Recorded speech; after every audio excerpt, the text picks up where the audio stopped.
The room is silent, but your head is loud. You are lying in bed, staring at the ceiling, and though the world outside is still, there is a storm raging within you. It is a war of whispers, thoughts that tell you that you aren't enough, memories of mistakes that replay like a broken record, and a crushing anxiety about a tomorrow that hasn't even arrived yet. You feel heavy, not because of the weight of your body, but because of the weight of everything you are carrying in your mind. You feel lonely in this struggle, as if you are the only person who has ever felt this specific brand of chaos. But what if I told you that 2,000 years ago, the most powerful man in the world sat in the tent on the edge of a dark forest, shivering in the cold, feeling exactly what you feel right now? He was an emperor, a commander of legions, and a master of an empire that stretched across the known horizon. Yet his greatest battle was not against the barbarians at the gate, it was against the thoughts in his own head.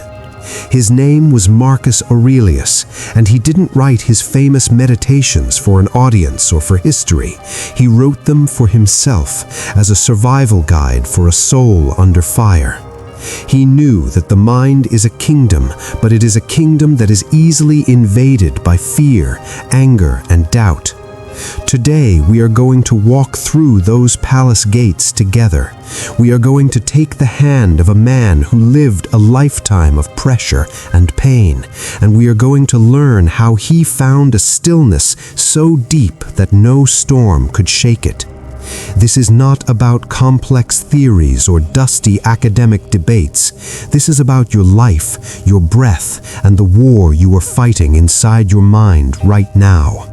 Think about the last time you were overwhelmed. Perhaps it was a comment someone made that stuck in your brain like a thorn, or a failure that made you want to give up entirely. In those moments, it feels like the world is happening to you. It feels like you are a leaf caught in a gale, tossed around by the opinions of others and the cruelty of circumstances. Marcus Aurelius stood where you stand.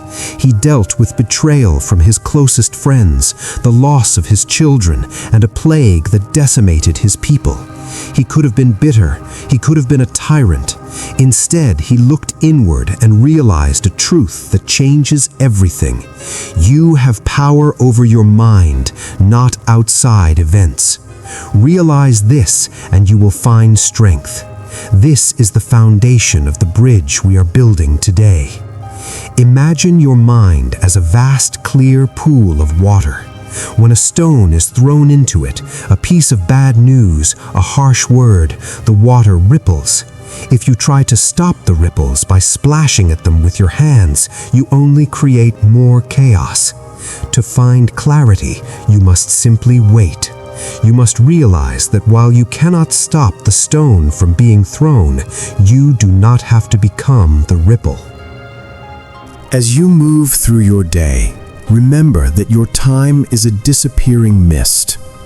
We worry about what people will think of us after we are gone, or what they are saying about us behind our backs right now. Marcus would ask, "Are you going to be here to hear it?" The people who judge you today will be dust tomorrow, and so will you. Why give them the power to disturb your mind? The only thing that matters is this present moment, the way you treat the person in front of you, the integrity you bring to your work, and the kindness you show to yourself. If you can win the battle of this minute, you can win the battle of the day. And if you can win the day, you can win a lifetime. You don't need to conquer the future, you only need to conquer the now. Let the weight lift from your shoulders. You have been trying to carry the whole world, but you were only ever meant to carry your own character. You are stronger than your feelings. You are deeper than your thoughts. You are the observer, the one who watches the clouds of emotion pass by without becoming the storm. As we end this journey together, take a deep breath and feel the stillness that has always been there, hidden under the noise. You are ready to face whatever comes next, not because the world has changed, but because you have. You have the tools of an emperor and the heart of a warrior. If this journey has brought you even a moment of clarity, let it be the start of a new chapter. Take control of your mind, for it is the only thing that truly belongs to you. If you found strength in these words, consider subscribing and joining our community of modern Stoics. Share this with someone who is fighting their own silent war, and like this video to help spread these timeless truths to those who need them most. The war inside your mind is over the moment you decide to stop fighting yourself and start leading yourself. Walk in peace, and remember, the obstacle is the way. Most of our suffering doesn't come from what happens to us, but from the story we tell ourselves about what happened.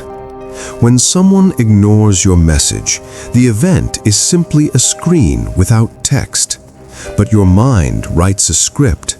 They don't respect me, or I'm boring, or our friendship is over. This script is the war. Marcus Aurelius practiced a technique called objective representation. He would look at a fancy purple robe and tell himself, this is just sheep's wool dyed with the blood of a shellfish.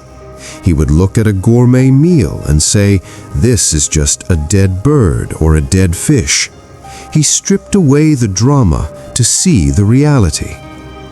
When you feel the heat of anger or the cold of rejection rising, try to strip the story away.